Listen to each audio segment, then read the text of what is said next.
Pero metámonos a los pasajes que tenemos hoy día, capítulo 3 y 4 de Éxodo. Te dije el domingo pasado, si no estabas, no vamos a ver capítulo a capítulo de Éxodo, vamos a ir viendo grandes secciones. Hasta el momento hemos ido viendo de a 2 capítulos. Próximo domingo se rompe esa racha. 5 y 6 próximo domingo. Va a llegar un momento que vamos como del 7 al 11, le va a tocar al José por ahí con las plagas. Entonces, dependiendo de las secciones, van a ser más o menos capítulos, pero esa es la tónica, ¿ya? Para que ya te prepares el próximo domingo, leyendo durante la semana, si quieres, capítulos 5 y 6, y llegue sabiendo más o menos lo que vamos a estar viendo. Pero hoy día capítulos 3 y 4. Y no sé si te has preguntado alguna vez esto, yo me he hecho esta pregunta muchas veces, me ha tocado escucharla muchas veces también dentro de lo que a uno le toca hacer como el ministerio pastoral, ¿no es cierto? La siguiente pregunta, ¿qué quiere Dios de mí? Me he hecho muchas veces esa pregunta en momentos difíciles, en momentos cruciales, como grandes. ¿Qué quiere Dios de mí? ¿Te has hecho esa pregunta alguna vez? ¿Qué quiere hacer conmigo, Señor? ¿Qué quiere hacer conmigo, en mi vida, a través de mí? Como siempre preguntando eso al Señor para saber qué es lo que quiere. Y muchas veces, gente no sabe muy bien y trata de descubrir eso todo el tiempo, y otros tienen un poco más claro, si Dios quiere que haga esto en mi vida. Pero hoy día quiero mostrarte, a través de lo que vamos a ver en capítulo 3 y 4 de Éxodo, qué es lo que Dios quiere hacer contigo. ¿Qué quiere de ti? ¿Qué quiere hacer contigo?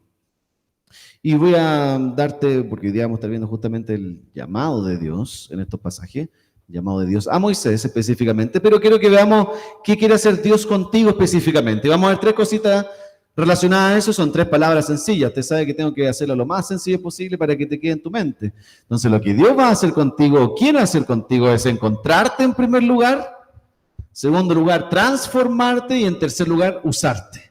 Eso vamos a ver capítulo 3 y 4 de Éxodo. ¿Puede ser más fácil que eso?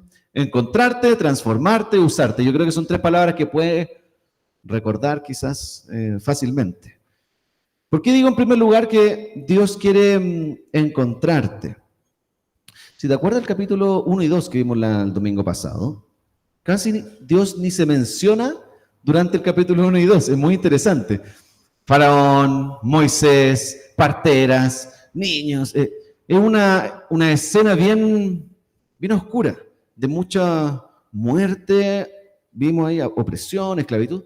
Casi que Dios ni se menciona. Capítulo 3 y 4. Dios es el protagonista del capítulo 3 y 4. Se hace presente directamente.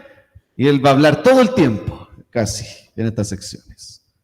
Entonces vamos a ver por qué quiere encontrarte. ¿A qué me refiero con eso? Probablemente la sección que está partiendo ahora, capítulo 3, y los primeros versos, casi que los que leímos, pueden ser de los versos más conocidos en la Biblia. Si has visto la serie de Moisés, te ven, estas son las típicas mejores escenas que hacen con Moisés trabajando como pastor ya a esta altura, capítulo 3, ha avanzado rápido el tiempo, trabajando como pastor literal, de ovejas literales, para su suegro, el rebaño de su suegro Jetro. Y cuando está trabajando ahí Moisés, se encuentra con una zarza que está ardiendo. Déjame volver a recordarte un poquito los versos ahí, verso 1 para adelante nomás. Un día ahí Moisés estaba, como te digo, cuidando el rebaño de Jetro, su suegro, que era sacerdote de Madián, donde estaba ubicado ya Moisés, y llevó la oveja hasta el otro extremo del desierto, hasta llegar a Horeb, la montaña de Dios. Fue de un lado del desierto hasta el otro extremo. Estando allí, el ángel del Señor se le apareció entre las llamas de una zarza ardiente. Moisés notó que la zarza estaba envuelta en llamas, pero que no se consumía, así que pensó, ¡qué increíble! Voy a ver por qué no se consume la zarza. Cuando el Señor vio que Moisés se acercaba a mirar, lo llamó desde la zarza. Y aquí Dios ya empieza a hablar con todo y no para. Moisés, Moisés, aquí estoy, respondió. No te acerques más, le dijo, quítate las sandalias, porque estás pisando tierra santa. Yo soy el Dios de tu padre, soy el Dios de Abraham, de Isaac y de Jacob. Al oír esto, Moisés se cubrió el rostro, pues tuvo miedo de mirar a Dios. Esta es una de las escenas más notables probablemente dentro de Hollywood, Netflix y todas las series que hemos visto, donde Moisés se encuentra en una zarza que eran habituales dentro de un desierto. Lo que más hay en un desierto son zarzas, son arbustos secos, nada crece ahí verde, entonces era algo súper común. Lo que no era común Era lo que vio Moisés. La zarza estaba con fuego, pero la zarza no se consumía, sino que el fuego brillaba en sí mismo. Muchos teólogos dicen esto que usted ve aquí en esta escena es algo llamado teofanía, que significa simplemente una palabra compuesta de teos, Dios, fanía es una manifestación de Dios de manera visible. Eso es lo que está ocurriendo en esta zarza ardiente, una manifestación del Dios invisible de manera visible. En el Antiguo Testamento, si tú te recuerdas o pones a echar a andar ahí la mente, Dios se manifiesta de diferentes formas, aparece de múltiples maneras. Y el fuego suele ser algo habitual. Lo vamos a ver más adelante en Éxodo, que aparece también en columnas de fuego, guiando a su pueblo. Hay carros de fuego con Elías, que fue llevado al cielo sin morir y lo llevó un carro de fuego. Hay una película así también antigua. Fuego que cayó del cielo con Elías mismo cuando se enfrentaba a los Baales, a estos dioses, pseudo dioses y a los profetas que predicaban de unos dioses falsos, y se enfrentó y les dijo, pongan toda una cosa aquí de piedra y con un sacrificio y acá, y el primer dios que tire fuego, ese es el Dios verdadero. Y obviamente perdieron todos los falsos profetas y ganó Elías. Y se quemó hasta las piedras, dice el pasaje. El fuego suele ser habitual para mostrar la manifestación de Dios. El libro de Daniel también, hay un horno de fuego ahí, donde Dios se mete Daniel, los amigos, y aparece un ángel ahí también. ¿Qué representa el fuego? Bueno, generalmente el fuego representa el poder, la majestuosidad, la gloria de Dios. Eso es lo que generalmente representa el fuego dentro de las manifestaciones de Dios. O otra palabra que se ocupa desde el hebreo y que es la típica palabra que ocupan, Shekinah. Esa es la palabra como hebrea, bíblica, para manifestar. Una sola palabra que trata de encerrar toda esa cosa. Poder de Dios, majestuosidad de Dios, gloria de la Shekinah de Dios. Eso es lo que está queriendo expresar el pasaje a través de esta zarza ardiente. Y el detalle de la zarza, lo más sorprendente, es que, si te das cuenta, el fuego no depende de la zarza. La zarza no es lo que combustiona el fuego. El fuego se consume en sí mismo, depende de sí mismo, es autoexistente. Es una demostración de que Dios existe en sí mismo. No necesita de algo para poder existir, es autosuficiente, es poderoso. De hecho, aquí voy a citar, como dice el Guille, autores para que suene lindo, pero uno de mis favoritos, R.C. Sproul, un teólogo fallecido ya, dice o dijo, Dios no es un ser como nosotros, Él es en sí mismo. No podemos imaginarnos a Dios como un ser como yo. Él es en sí mismo. Dice, el verbo ser está dentro de Dios. Él es el verbo en sí mismo. No sé cómo poder explicarlo mejor, pero Él no depende de nada, es autoexistente, es suficiente en sí mismo. Y es un Dios diferente a cualquier otro, porque en los versos, no te los puse acá si no me equivoco, pero en los versos 7 al 10, si tú los ves en tu Biblia ahí, hay un sobreénfasis en cómo se ve este Dios que está en la zarza, porque del 7 al 10 hay muchas palabras que muestran su carácter. Dice, todo el rato repite, Dios hablando, he visto, he escuchado, conozco, he descendido, voy a sacarlos, voy a llevarlos. Es un Dios que, muy diferente quizá a los dioses egipcios, que no hablaban, no se movían, no hacían nada, solo eran estatuas ahí. Este Dios en una zarza está diciendo, yo he visto lo que están viviendo, los he escuchado, voy a hacer algo, los voy a sacar, he descendido. Es un Dios que está presente y tiene un carácter diferente. Se mueve, interactúa. Es el Dios con el cual Moisés se está encontrando, o es el Dios que te quiere encontrar a ti. Y ese encuentro de Moisés con Dios en esa zarza lo cambia a Moisés para siempre. Desde ahí para adelante, Moisés dejó de ser el mismo cuando se encontró con Dios en una zarza. Ahora, el cambio de Moisés es progresivo, ¿ya? No es que vio la zarza y dejó de ser completamente Moisés y era un gallo perfecto y que no, el cambio progresivo, como quizá a muchos de nosotros nos ocurre. Y la respuesta de Moisés es sorprendente. Mira el verso 11, Cuando se encuentra ahí y ve todo esto, y Dios le dice cosas, sobre todo lo envía, le dice, tú vas a ir a Egipto y vas a librar a mi pueblo de la esclavitud. Te vas a enfrentar a la persona más importante del universo en este momento, después de mí, obviamente, dice Dios. Y Moisés le dijo, ¿y quién soy yo para presentarme ante el faraón y sacar de Egipto a los israelitas? En este momento, cuando Moisés se está encontrando con Dios y está teniendo esta relación con Dios y está empezando a descubrir quién es Dios y Dios lo encontró a él, quizás Moisés sabía que él se hace esta pregunta porque no sé si Moisés sabe quién es él. ¿Sabe que es israelita o hebreo? O quizás sabe también que es egipcio porque vivió muchos años en Egipto. Entonces está teniendo tal vez un conflicto de identidad acá. ¿Soy egipcio? ¿Soy israelita? ¿Soy pastor de ovejas? ¿Soy papá de esposo? No sé si esas son sus preguntas que se está haciendo. Yo creo que eso lo tiene claro. Pero algo se está preguntando ahí detrás. ¿Quién soy yo para ir a hacer lo que me estás pidiendo? Y lo más probable, creo yo, que Moisés hace esta pregunta cuando le dice, ¿va a ir a mi pueblo a liberarlo? Yo creo que Moisés hace esta pregunta porque está teniendo un problema de identidad. Creo que Moisés está asociando su identidad a lo que puede hacer como persona. Es decir, yo soy solo lo que puedo hacer o lo que no puedo hacer. Y en este caso, no puedo hacer lo que me está pidiendo Dios. Y eso me pone en duda mi identidad, porque mi identidad está vinculada a lo que puedo hacer o no puedo hacer. Por eso te digo, no creo que Moisés está dudando de quién es él como egipcio o israelita, sino que en relación a lo que Dios le está diciendo, no puedo hacer eso. Por lo tanto, mi identidad está puesta en duda. No sé quién soy en este momento. Ahora, ¿quién podría hacer lo que Dios está pidiendo, no es cierto?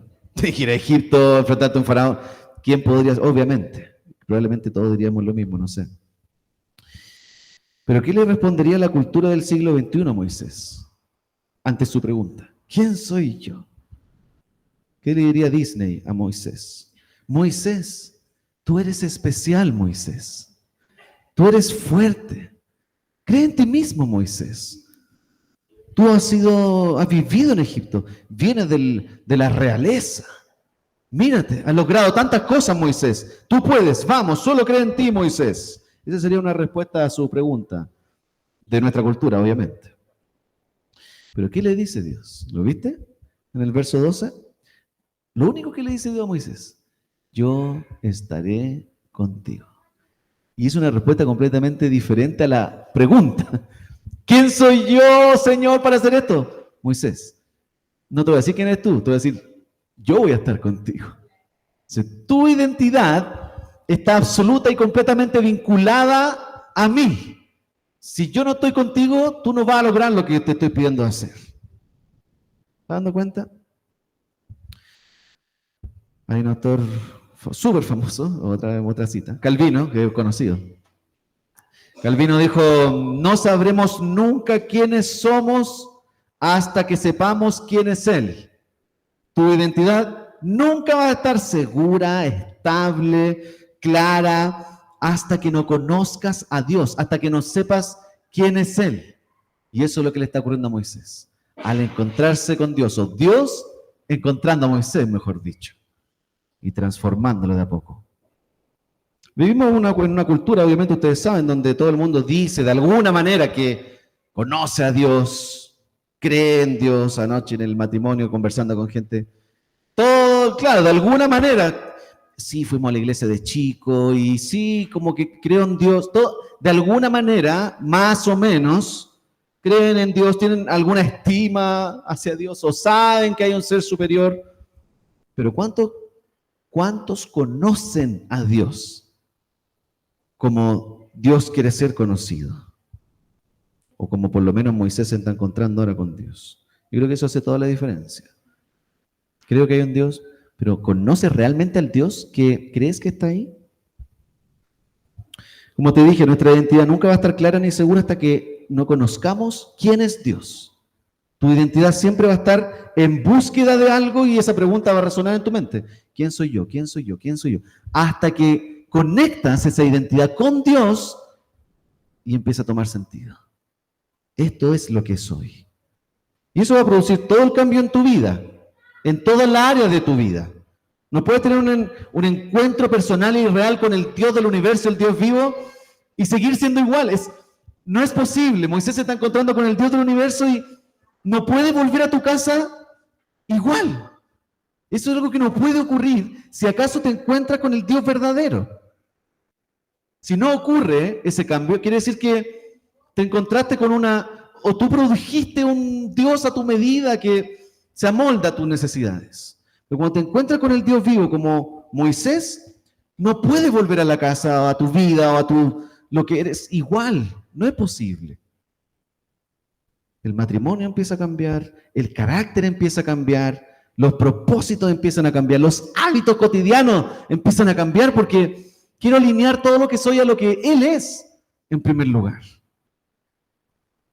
Una vez yo, antes de ser pastor, tenía otro trabajo, tuve varios trabajos, pero en uno de esos trabajos, una vez teníamos un cubículo así, oficina, tipo como algunos que trabajan aquí. Hay varias personas en el mismo cubículo. Y me acuerdo que estábamos trabajando y había un pasillito que ya está una oficina. Y pasó por ese pasillito Marcelo Matador Salas.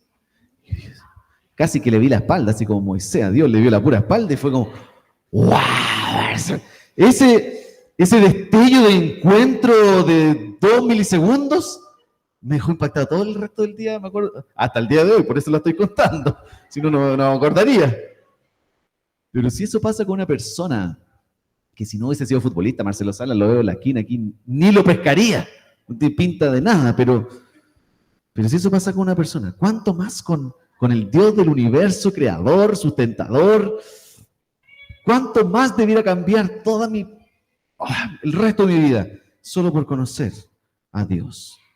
No tengo que preguntarte, ¿has tenido ese encuentro con Dios? Como Moisés, que no tiene que ser en un tremendo retiro, en un encuentro sobrenatural, en la zarza del día a día donde Moisés iba a pastorear y veía siempre zarza ahí. Ahí se parece, ahí lo encontró el Señor. ¿Has tenido ese encuentro personal con Él? ¿Podría decir, conozco a Dios? ¿Quién es Él? Esa es una de las primeras cosas que Dios quiere hacer contigo, encontrarse contigo en tu cotidianidad, en tu vida diaria. Pero no solo eso, una vez que te encuentra, quiere transformarte, que ese es mi segundo punto del capítulo 3, verso 13 en adelante. Como te digo, el cambio que Moisés está experimentando es progresivo, porque ahora se pone a hacer puras preguntas Moisés, como que empieza a poner excusas y, pucha Señor, y aquí lo vamos a ver, ¿ya? No responde así de inmediato cuando Dios le dice, te voy a mandar, pero es que mira, y ahora vamos a ver su excusa. Quizás te puede hacer sentido si eres como Moisés, tal vez empieza a poner excusas así, ¿ya? Pero déjame mostrarte algunas de las que Moisés ocupa. Por ejemplo, cuando parte aquí los versos 13 para adelante, empieza a preguntar. Moisés insistió. Supongamos, Señor, pensemos en esto, Señor, que me presento ante los israelitas y les digo, el Dios de su antepasado me ha enviado a ustedes. Si me preguntan, ¿y cómo se llama? ¿Qué les respondo? Ahí Dios le dice, yo soy el que soy, respondió Dios a Moisés. Y esto es lo que tiene que decirle a los israelitas. Yo soy, me ha enviado a ustedes. Además Dios dijo a Moisés, di esto a los israelitas, el Señor, el Dios de sus antepasados, el Dios de Abraham, de Isaac y de Jacob, me ha enviado a ustedes. Este es mi nombre eterno, este es mi nombre por todas las generaciones. Que le está respondiendo, diciéndole Dios ante la excusa de Moisés, Señor, ¿y qué pasa si me preguntan esto? Diles, yo soy el que soy. Un poco raro eso. ¿Qué significa ese nombre, yo soy el que soy? Lo único que Dios está diciendo es, yo soy el Dios inmutable, que no cambia, que es de siempre y para siempre. De hecho, el núcleo de ese nombre, yo soy el que soy, lo único que tiene es el verbo ser. Ser, yo soy el que soy. Y eso significa que es un Dios que tú no puedes cambiar, es un Dios que tú no puedes amoldar a tu gusto, a tus necesidades, a tus circunstancias. Yo soy el que soy, siempre he sido así, así voy a seguir y hasta el final de los días. Hay una gran diferencia, hay varias diferencias entre Dios y nosotros. Una de esas diferencias entre Dios y nosotros es que nosotros cambiamos y Dios no cambia. Es cosa que te ponga a revisar algunas fotos tuyas nomás. Para atrás, algunos añitos, pocos en Instagram, en Facebook, los álbumes de fotos, y te vas a dar cuenta, si te miras un poquito más atrás, que ha cambiado físicamente. La materia suele, ¿cómo se llama?, recibir cambios, le afecta el cambio, el tiempo a la materia, ¿ya? Ve a un lugar después de algún tiempo. Fuiste a algún lugar de vacaciones y fuiste 5 años después. Probablemente el lugar no es el mismo. Ha sufrido cambios. Mira a tus propios niños si tienes niños después de un tiempo. ¿Te has dado cuenta de eso cuando no ve al niño de mucho tiempo? Me pasó el otro día viendo a alguien que no había visto hace muchos años. ¡Oh, que está grande! Cambian, crecen. Después del terremoto del 27F, 2010, la geografía chilena cambió también. Playas retrocedieron, avanzaron algunos metros. No es lo mismo. ¿Qué suelen decir los políticos cuando empiezan sus campañas políticas? Vienen cambios. Siempre están prometiendo cambios, porque queremos siempre cambios para mejorar, obviamente, ¿no es cierto? Bueno, todo lo que existe en este mundo tiene cambios. Lo único que no cambia es Dios. Dios existe en sí mismo. Y todo el universo depende de Dios. Dios no depende de nada. Y eso está en su nombre. Yo soy el que soy. Eso es lo que está tratando de decirte. Yo soy el que soy, el mismo de siempre, el mismo que conoció a Abraham, Moisés. Voy a seguir siendo el mismo Dios que va a seguir hablando con la iglesia Puente. 2000 años después. Ese mismo Dios, el mismo que sigue hablando a través de su palabra. Y a medida que lo vamos conociendo, Dios nos va transformando más y más a su imagen. Es lo que Moisés está experimentando. Pero su cambio es progresivo, porque ya puso una excusa, pero después vuelve a poner excusa. Bueno, Señor, ¿y si no me creen? Mira el capítulo 4, 1 al 9. Moisés volvió a preguntar, ¿y qué hago si no me creen? Ni me hacen caso. ¿Qué hago si me dicen, el Señor no se te ha aparecido, hombre? ¿Qué tienes en la mano?, preguntó el Señor. Y aquí traje la réplica exacta, encontrada en las tierras de Israel, y me la trajeron por Mercado Libre. ¿Qué tiene en la mano?, preguntó el Señor. Una vara, respondió Moisés. Tírala al suelo. No la tirará porque no quiero romper aquí el piso flotante, ¿ya? Pero tírala al suelo, ordenó el Señor. Moisés tiró la vara al suelo y esta se convirtió en una serpiente. Moisés trató de huir de ella, pero el Señor mandó a que la agarrara por la cola. En cuanto Moisés agarró la serpiente, esta se convirtió en una vara en sus propias manos. ¿Estás dando cuenta? ¿Sigue más el relato? No, hasta ahí. Pero si tú sigues los versos hasta el verso 9, bueno, hay más señales. Dios le muestra 3 señales a Moisés. La vara es una, que se convierte en serpiente. Después le dice, llévate la mano al pecho.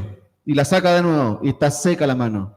Después dice, vuélvela al pecho. Y la vuelve a sacar, está buena de nuevo tu mano. Y después le dice, anda al río Nilo. Cuando vaya, saca agua y va a convertirse en sangre. 3 señales. 3 señales que se van a volver a repetir después con todo Egipto.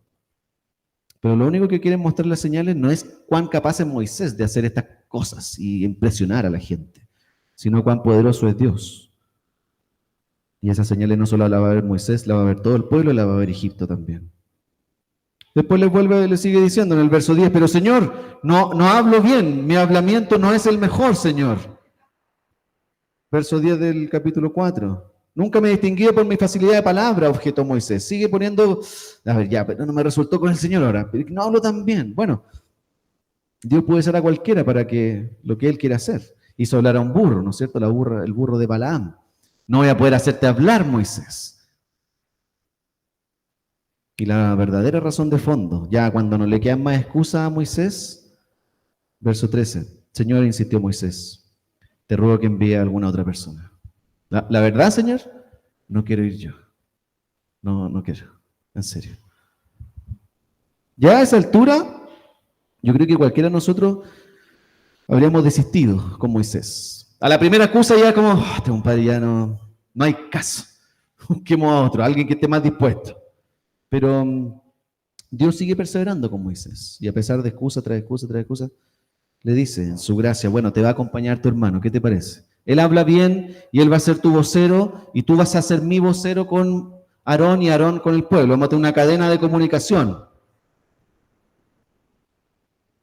Una vez que Dios te encuentra, queridos amigos, y lo conoces, como lo está conociendo Moisés, Él va a comenzar su obra de transformación en ti. ¿Qué es lo que está haciendo con Moisés? Poco a poco. Moisés pone excusas, Dios le responde y lo está tratando con su corazón.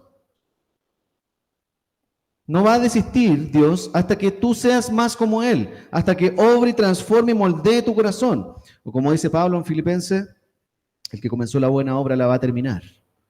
No va a quedar la pega a medias, como algunos solemos hacer, partimos alguna cosa en la casa, instalando algo, ahí quedó hasta el próximo mes. Oye, ¿qué pasó con la ampolleta y el arreglo acá? Siempre dejando cosas a medias. Dios va hasta el final con los arreglos, sobre todo con los arreglos de tu propia vida, tu propio corazón. Y va a usar a otros para eso. Va a usar las circunstancias para eso, va a usar a un faraón para eso, va a usar la misión de Dios para eso, va a usar a los hijos para eso, va a usar el trabajo para eso. Todo lo que tiene disponible Dios lo va a usar para ir transformando tu corazón, tu vida. ¿Qué quiere hacer Dios contigo entonces? Hemos dicho que te quiere encontrar. Y tú tienes que ver si acaso te has encontrado con Él. Hemos dicho que quiere transformarte, que es lo que está haciendo con Moisés, poco a poco. Escarbando en tu corazón para encontrar la razón de por qué no quieres ir, no quieres y estás batallando ahí. Quiere transformarte. Y en todo este proceso, Dios te quiere usar, que ese es mi último punto. Dios quiere usarte. La última parte del capítulo 4, aquí ya terminando, vemos a Moisés partiendo finalmente, ya como que, no sé, se resignó, vamos a ir con todo. Y se parte de Madián, donde él estaba, hacia Egipto, de vuelta. Y va a partir para enfrentarse al mayor enemigo, al faraón, la persona más poderosa del momento en la tierra. Y va a ser una batalla entre faraón y Dios. Y el hijo de uno de los dos se va a ver afectado. Mira el verso 22 y 23. Esto es lo que le dice Dios a Moisés finalmente. Entonces tú le dirás al faraón que esto dice el Señor. Israel es mi primogénito. Dios está diciendo, este pueblo es mi hijo, mi primogénito. Ya te he dicho que dejes ir a mi hijo para que me rinda culto, pero tú no has querido dejarlo ir, por lo tanto, voy a quitarle la vida a tu primogénito, faraón. Entonces va a haber uno de los primogénitos va a sufrir, o el primogénito de Dios o el primogénito de faraón. Dios va a usar a Moisés para dar a conocer a Dios, tanto a su pueblo como a los egipcios. Y la descendencia de uno de los dos está en peligro. ¿Quién va a quedar en pie? ¿El hijo del primogénito de Dios o el primogénito del faraón? Sabemos nosotros, ¿no es cierto? Ya sabemos la historia, no tenemos que adivinarla. Pero sabemos que Dios va a ser el vencedor, obviamente. El yo soy. Él va a quedar en pie. Pero siglos después, va a ser el Hijo de Dios quien muere en la cruz. Y eso es súper llamativo. Porque acá en Éxodo va a morir el hijo del faraón, el primogénito del faraón. Pero siglos después muere el primogénito de Dios, Jesús, en la cruz, siendo despreciado por toda la humanidad. Y de esa manera es como Dios va a salir vencedor. Cuando todos pensaban que Dios había perdido porque murió su hijo, Dios va a decir, estoy ganando, porque esto es lo que vine a hacer. Yo vine a cargar con el castigo que merecía la humanidad para que tú recibas la justicia de Dios. Entonces, hasta aquí te estoy diciendo lo que Dios quiere hacer contigo. Quiere encontrarte, transformarte y usarte para darla a conocer en un mundo que no lo quiere conocer. Usarte para ir a un faraón cultural, un enemigo que va a hacer todo lo posible para que ese Dios no sea conocido. Dios te quiere usar para eso. Y te va a usar en los contextos donde tú estés. Y te va a poner ahí para que seas alguien un vocero de Dios, que lo dé a conocer.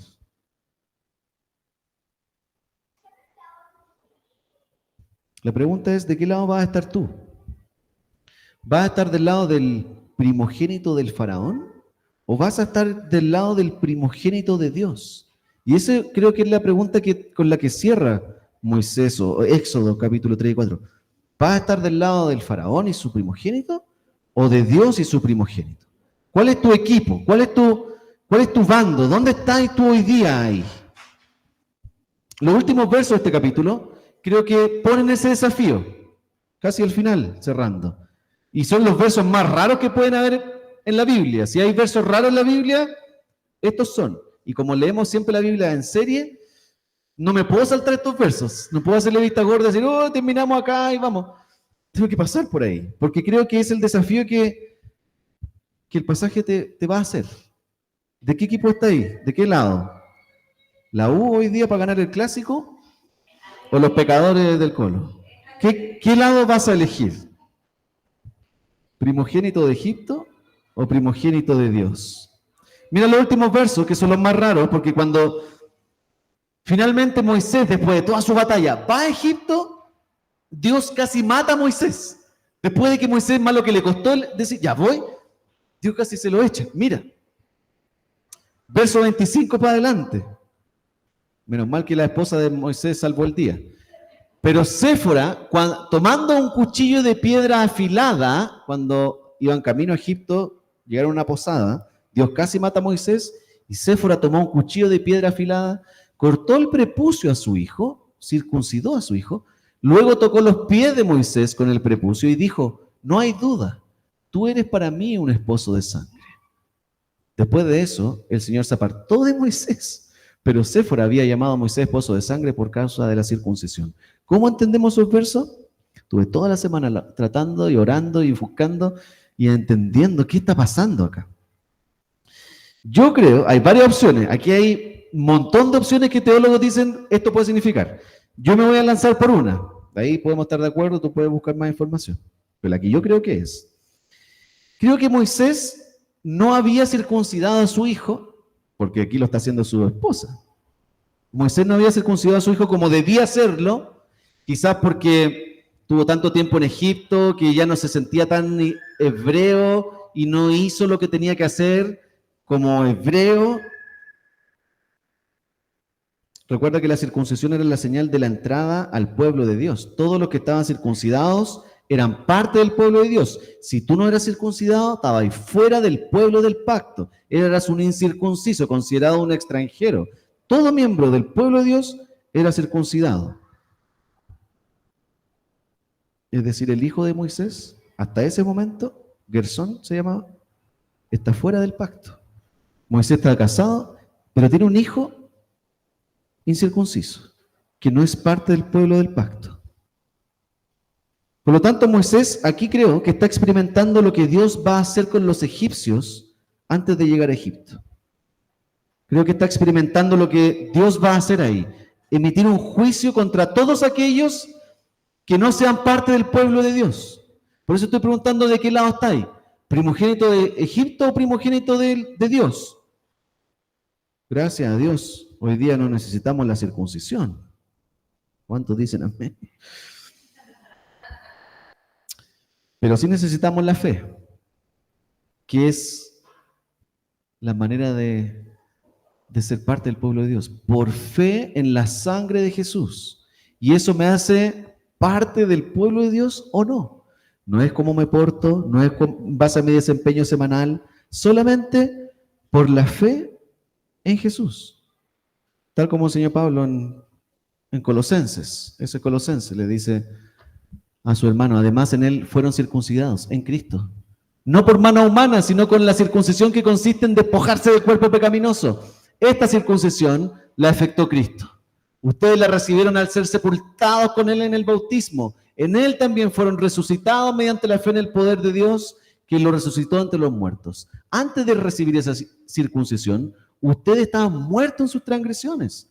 Sin embargo, Dios nos dio vida en unión con Cristo, al perdonarnos todos los pecados y anular la deuda que teníamos pendiente por los requisitos de la ley. Él anuló esa deuda que nos era adversa, clavándola en la cruz. Él fue cortado, Él fue circuncidado por nosotros y desarmó a los poderes y las autoridades, como el faraón. Y por medio de Cristo, los humilló en público al exhibirlos en su desfile triunfal. ¿De qué lado estás tú? Hijo del faraón, primogénito del faraón, ¿en el equipo del enemigo o en el equipo de Dios, hijo de Dios, primogénito de Dios? ¿Dónde estás tú? Si estás fuera, obviamente mi invitación es que entres. Y la manera de entrar es por la fe, mirando a Jesús, mirando la cruz, abrazando el lugar donde Él fue cortado, circuncidado, expulsado, tratado como alguien no circuncidado, para que tú fueras tratado como alguien que puede pertenecer al pueblo de Dios. Si estás en esa, este es el día para venir a Jesús, para abrazarlo por fe, no por la circuncisión, no por la obra. Si estás dentro, ¿qué quiere hacer Dios contigo hoy día? Ya te dije, quiere encontrarte, tener ese encuentro contigo, con el Dios verdadero. ¿Estás creciendo en una relación con Él? Empezando marzo ahora, después de las vacaciones, como que estamos que volver de nuevo. Empezar a crecer una relación con Dios. Quiere transformarte. ¿Estás experimentando el fruto de la gracia de Dios en tu vida? ¿Viendo esta transformación en tu vida? ¿Dando más fruto? No es un fruto perfecto de un día para otro, es una progresión a medida que conoce a Dios y quiere usarte. Le está diciendo a Dios, Señor, manda a otro mejor. No me mande a mí, Señor. La verdad, Señor, no quiero ir.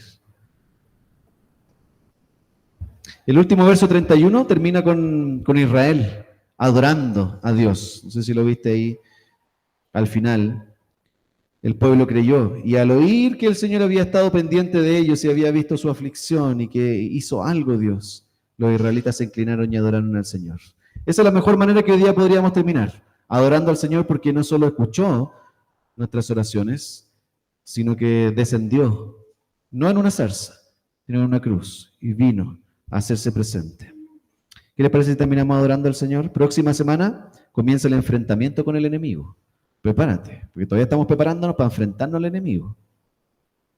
La vida no se va a poner más fácil, pero va a ser el camino hacia la libertad, que es lo que estamos viendo en Éxodo. ¿Qué les parece si oramos y terminamos adorando al Señor? Señor, gracias por tu palabra. Queremos ahora responder cantándote a ti, tal como lo hizo el pueblo de Israel, adorándote. ¿Qué es lo que han hecho todos en la historia cuando te han conocido? Cuando han visto que Dios se ha hecho presente, ha rescatado a su pueblo, los ha salvado, todos han hecho lo mismo y no queremos ser menos, Señor. Queremos adorarte a ti porque es la respuesta adecuada de gente que se ha encontrado con el Dios vivo, que ha visto lo que has hecho por nosotros en Cristo, en la cruz, y no solo muriendo, sino resucitando para darnos una nueva vida en Él. Nuestra respuesta adecuada es adorarte, Señor. Y eso queremos hacer ahora, al cantarte a ti. Aplica tu palabra a nuestro corazón durante este tiempo. Queremos encontrarnos contigo. Encuéntranos, Señor, en la cotidianidad de la semana. Que haya alguna zarza en nuestra semana, donde nos encontremos contigo, veamos al Dios verdadero, no un invento nuestro, al Dios vivo, en su palabra. Transfórmanos más a tu imagen, Señor, y úsanos durante esta semana para hablar de ti, de las maneras más comunes y corrientes que pueden existir. Tú puedes hacer grandes cosas a través de nuestro, no por nosotros, sino porque tú estarás con nosotros. En el nombre de Jesús. Amén.